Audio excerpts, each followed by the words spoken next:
Welcome back to the First Alert Desk. I'm Maria Moreau. I'm joined by our investigative reporter, Ciara Cummings. And Veterans Day is coming up. A lot of us are celebrating and honoring the veteran in our life or in our community. But it's also important to talk about some of the issues veterans face. Yeah, this important story, we're looking at the veteran as a whole from a holistic perspective.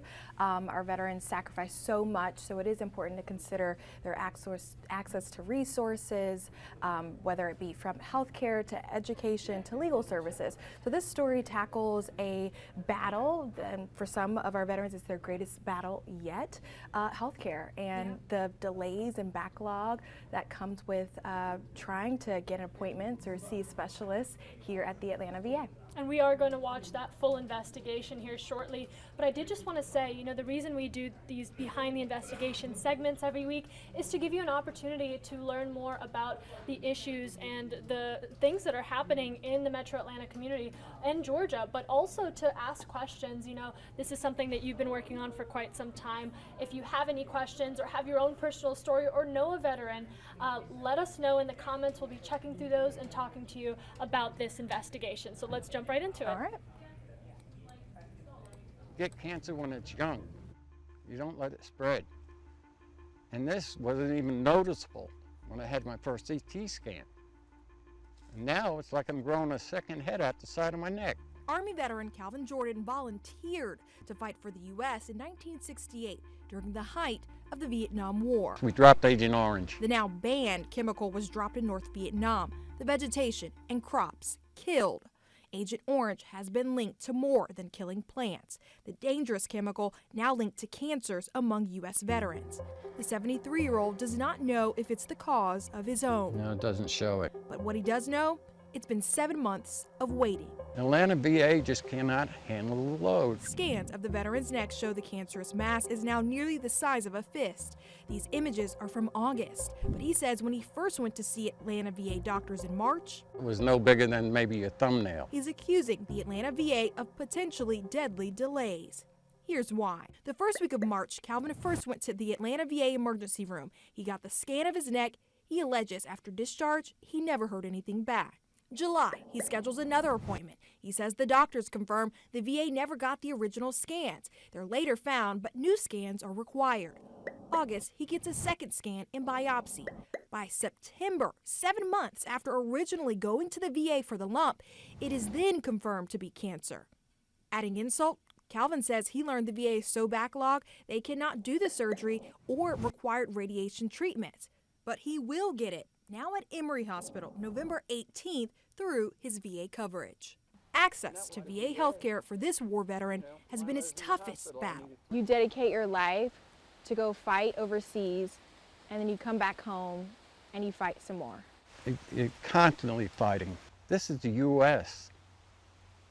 and veterans should be taken care of. I'm not doing this for me. I'm doing it for the young guys, the young girls that served, and they don't deserve it.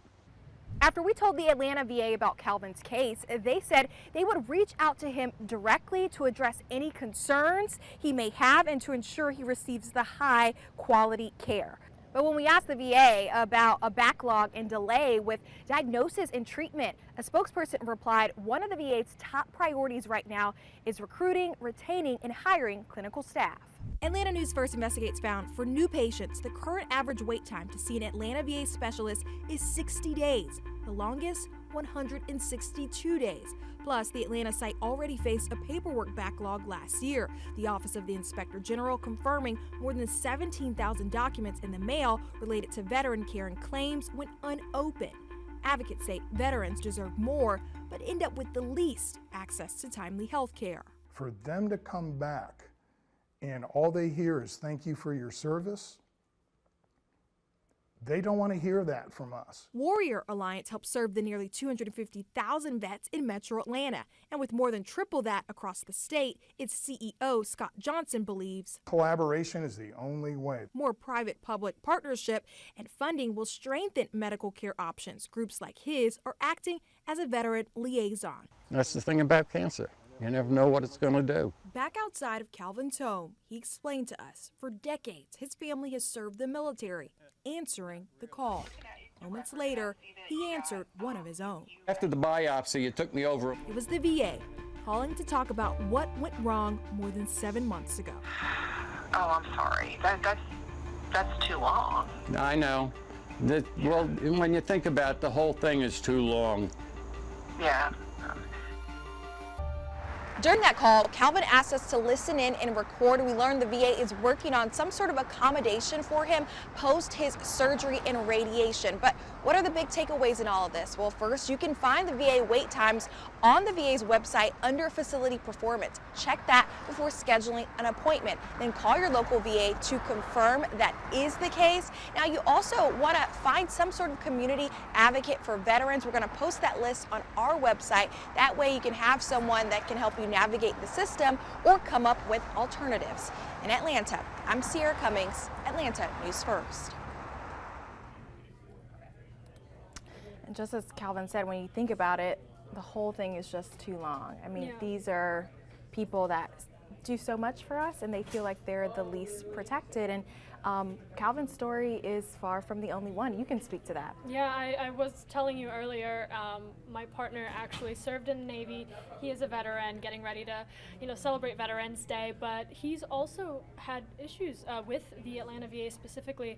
We moved here over a year ago. It's been 5 months since that attempt to get an appointment.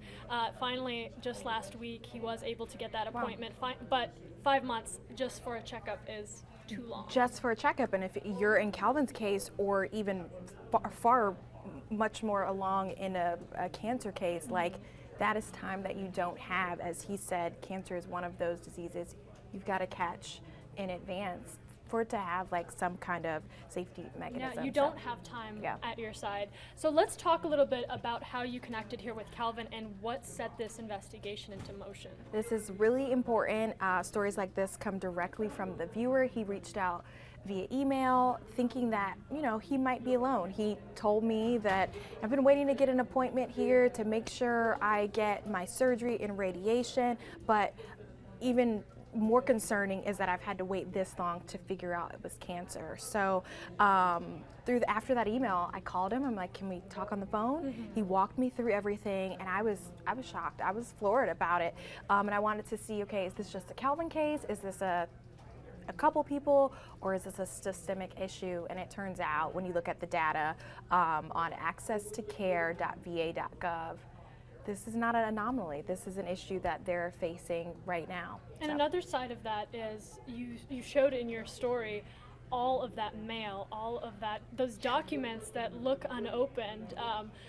I've heard in the past from other veterans that they send out claims and documents and they're asked to send them again even though they already have. Yeah, so this issue that we're seeing is twofold. You have the struggle with not having enough healthcare workers, and that is an issue not just in Metro Atlanta but across the nation. But the second tier of this problem is the paperwork and the backlog, which is something that could easily be resolved. We found in that Office of the Inspector General report that essentially the Atlanta VA was not opening mail, and it ended up accumulating to more than 17,000 pieces of document, and that was discovered last year. So as of this year, they have resolved most of that. They have opened a lot of that mail, and to your point, people are sending claims and letters saying like, hey, I need this, or this is the documentation I need to make sure I have insurance to cover this. And if all of that's sitting in a back room, that doesn't make the process run smoother. So at this point, all of that unopened mail has been open, and we'll see how that plays into this pattern of long wait times and backlogs. And part of an investigation like this is that it is not just a story that you tell and move on from. This is something that is developing each and every day and affecting so many people. So what's next with this? Well, this is an issue that we have to bring to the federal legislators. So that's exactly what we did. We're going to mention it in our 4 o'clock newscast, and we'll see what develops into our 6 o'clock newscast. But we have reached out to some senators who say they take this this issue very seriously, and they are working on figuring out how to hold the Atlanta VA accountable. So we're going to keep you guys up to date on that. Now, you mentioned at the start of our conversation that Calvin reached out to you, and that is really what set this investigation into motion. If somebody else has an investigation or something they think might be worth looking into, how can they reach you? Social media, so Facebook, Twitter, and then on our website, under each of these stories, you've got at the very end, we've got that submission form, and you just type in your contact information, tell us your problem or issue you want us to look into, and we're pretty good about communicating. There you go. Yep. There it is.